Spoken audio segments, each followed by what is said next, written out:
Salut à tous, aujourd'hui on commence une nouvelle série sur la conception matérialiste de l'histoire, où on va aborder différents modes de production, différentes situations historiques, pour mieux comprendre la philosophie marxiste de l'histoire. On fera une vidéo proprement dédiée au matérialisme historique. Là l'idée c'est de prendre des exemples qui sont un peu plus précis et sur lesquels on va pouvoir s'attarder un petit peu plus longtemps. Pour la vidéo d'aujourd'hui, on va s'intéresser à la genèse du capitalisme.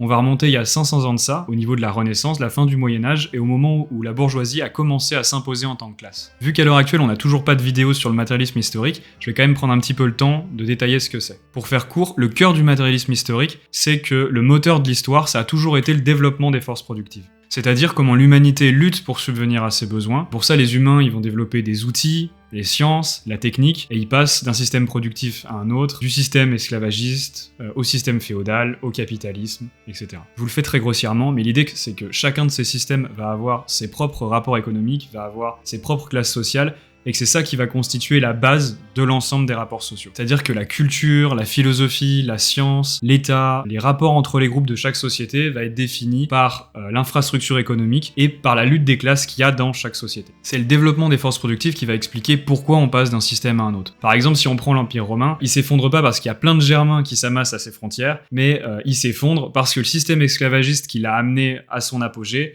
s'essouffle complètement, et du coup ça entraîne tout le système avec lui. Pareil, et ça reconnecte avec ce dont on va parler aujourd'hui, le capitalisme il va venir remplacer le féodalisme parce que le féodalisme était arrivé complètement à bout de souffle et parce que le féodalisme était aussi devenu un barrage au développement des forces productives qui l'empêchait en fait l'humanité de développer plus en avant la science, la technique et les capacités de production. Ces changements, ils vont pas apparaître comme par magie et à chaque fois dans l'histoire, ça va être des classes sociales qui vont lutter pour transformer le système.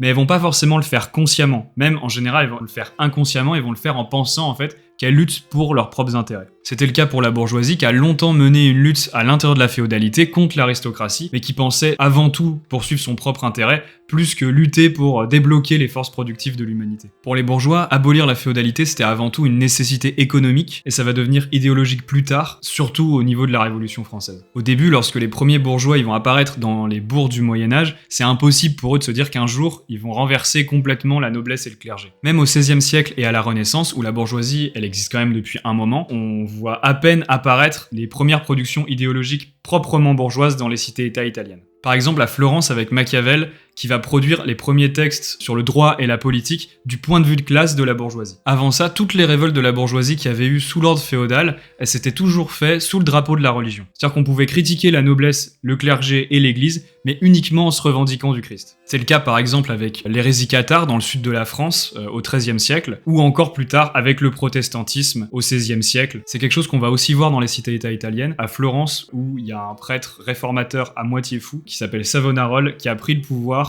et qui a renversé les Médicis pendant une certaine période et qui a fini brûlé par le pape et déclaré comme hérétique. Si vous connaissez le roman ou le film Le Nom de la Rose, ça tourne beaucoup autour de ces conflits et toutes ces histoires autour des conflits entre ordres monastiques, hérésie, la réformation de l'église. Et il y a même un personnage qui est un disciple de Savonarola. Et un autre truc qui est intéressant avec ce prédicateur, c'est qu'il va pas seulement appeler à une réformation de l'église, alors faut imaginer un truc très conservateur en réaction face au luxe, face toutes les dépenses de l'église, au pape Borgia qui était connu pour leur décadence, etc. Mais il y a aussi tout un pan des théories de Savonarola qui met en place une espèce de république à Florence où il va donner plus de pouvoir aux artisans, plus de pouvoir aux bourgeois. Ce qui est intéressant avec Savonarola, qui est un contemporain de Machiavel, c'est qu'en fait, ses écrits vont pas porter uniquement sur un caractère purement religieux, il y a aussi tout un aspect politique. Il va aussi écrire et mettre en place, lors du temps où il prend le pouvoir, un régime républicain qui correspond beaucoup plus, en fait, aux intérêts de la bourgeoisie. Il y a 2 textes de Friedrich Engels qui sont excellents, qui parlent de cette période de déclin de la féodalité. Le premier, c'est La décadence de la féodalité et l'essor de la bourgeoisie. C'est un texte qui est assez court, mais qui est vraiment très intéressant. Et le deuxième, c'est La guerre des paysans allemands, qui est un texte qui est aussi très intéressant, qui, lui, parle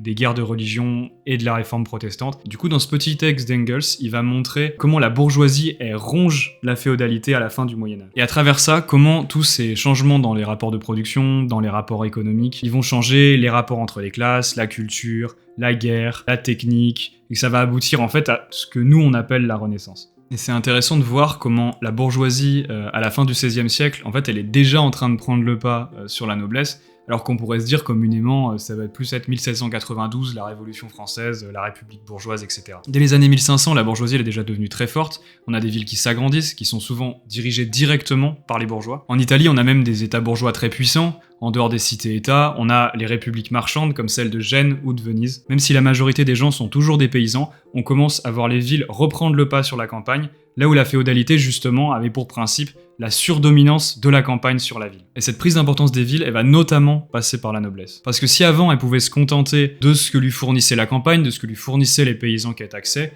en fait, elle va de plus en plus avoir recours en quelque sorte au service des bourgeois. Par exemple, avec le développement du commerce et de l'artisanat, même si ça reste encore assez balbutiant à l'époque, la noblesse, elle va développer des tas de nouveaux besoins, et ces besoins, pour y répondre, elle va se tourner vers la ville. Dans sa brochure, Engels, il parle aussi des armes de guerre, comme les cuirasses et les armes, et du fait qu'avec le développement notamment de la poudre à canon, il n'y a que les villes qui vont être capables de produire ce dont les nobles ont besoin pour faire la guerre. Mais ça concerne aussi beaucoup les besoins de luxe, comme les tissus, les parfums, les meubles, etc. Parce qu'à l'époque, et surtout en Italie, on va commencer à avoir une petite industrie où on va découvrir ou redécouvrir des branches de production, comme par exemple la soie ou l'introduction de l'imprimerie, et même si on reste dans le système féodal des guildes, ça peut être assez impressionnant. Par exemple, à Milan, au milieu du XVe siècle, il y a plus de 10 000 personnes qui travaillent dans l'industrie du textile, ce qui est quand même beaucoup pour une ville qui faisait à peu près 100 000 habitants. D'ailleurs, 100 ans plus tard, c'est ces mêmes industries textiles qui vont être importées en France et qui vont donner toute l'industrie qu'il y avait à Lyon, par exemple, et les canuts, qui vont jouer un rôle très important dans la pré-industrialisation du pays.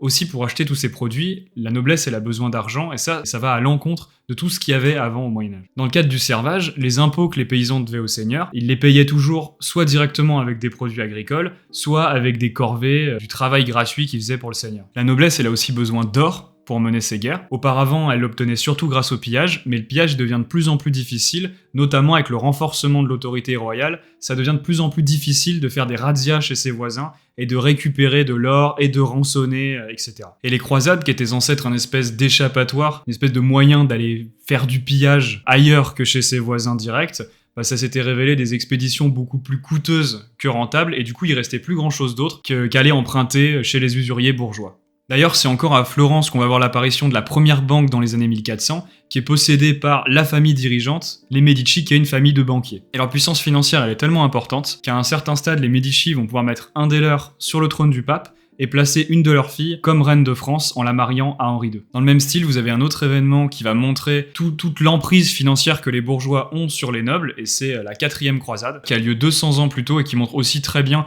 toute l'emprise financière que les bourgeois ont sur les nobles. Pourtant, on est bien avant la Renaissance, on est en 1204, mais c'est déjà possible pour les bourgeois de faire dérailler une croisade juste avec le pouvoir de la dette. À l'époque, les seigneurs croisés vont s'endetter jusqu'au cou envers les Vénitiens pour payer le trajet jusqu'en Terre Sainte, mais vu qu'ils vont jamais trouver les moyens de rembourser, en fait les Vénitiens vont simplement pas les amener jusqu'à Jérusalem. Au final, les croisés vont finir par briser leurs vœux et piller Constantinople uniquement pour payer les dettes qu'ils devaient aux Vénitiens. D'une manière générale, au XVe et au XVIe siècle, l'aristocratie est complètement ruinée, surtout par la guerre, et elle doit absolument trouver un moyen de rembourser les bourgeois. Ce qu'explique Engels, c'est qu'à ce moment-là, il va y avoir un switch. Là où auparavant, la noblesse faisait toujours la guerre pour des terres, en quelque sorte pour trouver de nouveaux paysans à taxer, à partir de ce moment-là, elle va faire la guerre pour l'argent. D'où la soif d'or des Espagnols et des Portugais lorsqu'ils débarquent en Amérique, et le pillage des empires aztèques et incas, qui s'avère très profitable. Et au final, tout cet argent va traverser la mer et finir dans les poches des créanciers bourgeois. Aussi, dans le système féodal, les intérêts de la bourgeoisie étaient en complète contradiction avec la multitude de barons, de vassaux, de seigneurs qui se faisaient la guerre en permanence pour essayer de se prendre tel territoire ou pour piller le territoire des autres. Les guerres étaient mauvaises pour le commerce et elles étaient mauvaises pour les villes qui généralement avaient à les payer et étaient souvent ravagées ou carrément rasées. Et le droit féodal bloquait le développement du commerce avec tous ces liens vassaliques, ces impôts qu'il fallait payer à tel ou tel seigneur dès qu'on passait d'un comté à l'autre, et les lois qui pouvaient changer aussi d'un comté à l'autre. C'est la raison d'ailleurs pour laquelle beaucoup de villes bourgeoises avaient leurs propres lois, qui étaient différentes des lois qui étaient appliquées sur les terres des seigneurs, et qui étaient souvent plus proches du droit romain, qui étaient plus adaptés aux intérêts des bourgeois et aux intérêts du commerce. La bourgeoisie avait besoin de paix dans le pays, d'un marché unifié avec des règles uniques. Ça, elle va pas l'obtenir complètement avant la Révolution française, mais avant ça, elle va trouver un allié dans la monarchie et dans la lutte du roi contre les barons et contre les grands féodaux. Justement, ce rôle historique de la monarchie de briser les grands féodaux et de centraliser le pays, c'est une bonne illustration de ce que les individus, les institutions peuvent agir inconsciemment dans le sens du progrès historique. Lorsque Philippe Auguste s'empare des terres des seigneurs qui se sont rangés du côté des Anglais dans la guerre de 100 ans, il se dit pas une seule seconde qu'il est en train de poser les premières pierres d'un quelconque État-nation. Il est juste très content d'avoir plus de terres à ajouter à son domaine royal, et donc plus de pouvoir et plus d'argent. Le roi se retrouve comme un arbitre entre ces deux classes en lutte, entre la nouvelle classe montante et l'ancienne classe sur le déclin, mais qui est quand même la classe à laquelle il appartient. D'un côté, il a besoin de la bourgeoisie pour diminuer ses vassaux, mais de l'autre, il va quand même protéger les privilèges des nobles contre la bourgeoisie qui est en train de les menacer. C'est ça qui va mener plus tard aux monarchies absolues qu'on va avoir au XVIIIe siècle, où on a les rois qui peuvent apparaître comme les arbitres absolus et tout-puissants de la nation. Et en soi, la noblesse, elle a vraiment besoin de la protection du roi, parce que dès 1500, en fait, elle est déjà une classe désuète qui joue quasiment plus aucun rôle, voire aucun rôle économique tout court. Elle est d'autant plus périmée qu'elle est en train de perdre son seul rôle spécifique, qui est d'être la classe qui porte les armes. À partir de la guerre de 100 ans, les rois vont commencer à créer leurs propres armées qui vont plus dépendre des levées féodales. Les mercenaires des cités et des répliques bourgeoises vont venir complètement remplacer l'aristocrate à cheval qui était jusqu'ici au centre de la guerre féodale. Le chevalier, qui est le symbole de cette noblesse guerrière, devient complètement obsolète. Auparavant, un aristocrate équipé représentait l'équivalent d'un tank sur le champ de bataille. Pour un paysan armé, c'était quasiment impossible de résister à une charge de cavalerie. Mais déjà, dans la guerre de 100 ans, il avait été mis à mal par l'arc long des Anglais et des Gallois, et ensuite, ça va s'empirer avec le développement de la poudre à canon. Mais on n'en est pas encore aux armées permanentes. Par contre, comme je vous disais, les mercenaires vont prendre de plus en plus de place. C'est l'époque des condottieri en Italie, des lansquenets en Allemagne, des mercenaires génois, des mercenaires suisses dont on a encore des restes aujourd'hui. Dans ce qui était censé être son domaine de prédilection, la noblesse s'effondre complètement, et la nouvelle domination de l'infanterie, de la poudre à canon et de l'artillerie viennent symboliquement abattre les murs de ses châteaux et mettre fin à la domination de sa cavalerie. D'une manière générale, tous les symboles du pouvoir de la noblesse s'effondrent un à un, et tout ce qui va permettre ces changements, le renforcement du pouvoir royal, le changement dans la conduite de la guerre, le passage du point névralgique de la campagne à nouveau vers la ville, tout ça, ça va être permis par des transformations dans l'infrastructure économique et par des changements dans les rapports de production. Mais au-delà de ce que ça nous apprend sur l'histoire, ça renvoie aussi à des choses qu'on connaît nous dans notre propre période.